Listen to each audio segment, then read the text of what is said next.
तुमने भी देखा होगा कि क्लास 10 सीबीएसई 2025 में मैथ्स का पेपर कैसा आया था। अगर आप सिर्फ एनसीईआरटी से क्वेश्चंस को सॉल्व कर रहे हो ना, तो स्टैंडर्ड मैथ्स में आप क्वेश्चंस को नहीं लगा पाओगे।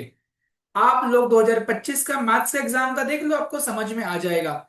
सिर्फ एक या दो क्वेश्चन एनसीईआरटी से आया था, बाकी पूरे के पूरे क्वेश्चंस बाहर से आए थे। सो एनसीईआरटी से कर रहे हो तो सोच लो क्या होने वाला है। लेकिन अगर आप लोग इन क्वेश्चंस की प्रैक्टिस करोगे जो मैं यहाँ पे करवाऊंगा, तो मेरी गारंटी है, लिख लो मेरी गारंटी है, आप लोग को बहुत अच्छे मार्क्स मिलेंगे मैथ्स में। मेरी क्लासेस ऑफलाइन चलती है स्वास्तिक एजुकेशन के नाम से। ये ओमकार नगर स्क्वायर के पास है। लेकिन अगर आप मेरे क्लास में नहीं भी हो ना, कोई बात नहीं मेरी जान। तू जहां से भी पढ़ रहा है पढ़, कोई दिक्कत नहीं है। लेकिन मैं जो क्वेश्चंस यहाँ पे करवाने वाला हूं, इन क्वेश्चंस को तू अच्छे से प्रैक्टिस कर लेना। मैं जितने भी क्वेश्चंस कराऊंगा सारे पीवाई क्यूज के रहेंगे। सारे इंपॉर्टेंट क्वेश्चंस रहेंगे जो कि तुझे हेल्प करेंगे तेरी बोर्ड एग्जाम में अच्छे मार्क्स को लाने में। ठीक है। सबसे पहले मैं चैप्टर शुरू कर रहा हूं अरिथमेटिक प्रोग्रेशन का। ये पहला क्वेश्चन है। तू ये मत सोच कि मैं सिर्फ एपी पढ़ाऊंगा।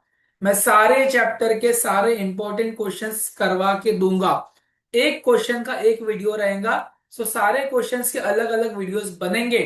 तो तू जब भी कोई चैप्टर सॉल्व करेगा, जैसे सपोज तू एपी सॉल्व करने वाला है, एपी के इन क्वेश्चंस को एक बार देख लेना। ठीक है, चल शुरू करते हैं। पहला क्वेश्चन है एपी का। The nth term of an AP is. nth term का मतलब an होता है। nth टर्म का मतलब an होता है। nth term of an AP मतलब an की वैल्यू मेरे पास गिवन है 6n+2। ये चीज क्लियर है मेरी जान? ये चीज क्लियर है? क्लियर है। nth टर्म मतलब an, an की वैल्यू है 6n+2। क्या पूछा है? Find the common difference. Common difference बोले तो डी निकालना है। ठीक है, डी निकालने के लिए ये चीज पता है कि मुझे A2 - A1 करना पड़ता है, A3 - A2 करना पड़ता है। डी निकालने के लिए मुझे A1 और A2 पता होना चाहिए, हाँ या ना? यस। यहां पर मेरे पास A1 भी नहीं गिवन है, A2 भी नहीं गिवन है। सबसे पहले मैं A1 निकालूंगा। सबसे पहले मैं A1 निकालूंगा। A1 निकालने के लिए n की जगह पे 1 पुट कर ले इसके अंदर में। A1 निकालने के लिए n की जगह पे 1 पुट कर ले। A1 is equal to 6 × 1 + 2। ये हो जाएगा 6 × 1 = 6 + 2। बोलने का मतलब है A1 की वैल्यू मेरे पास 8 आवेगी। सही है, सही है, सही है, सही है, हाँ सही है।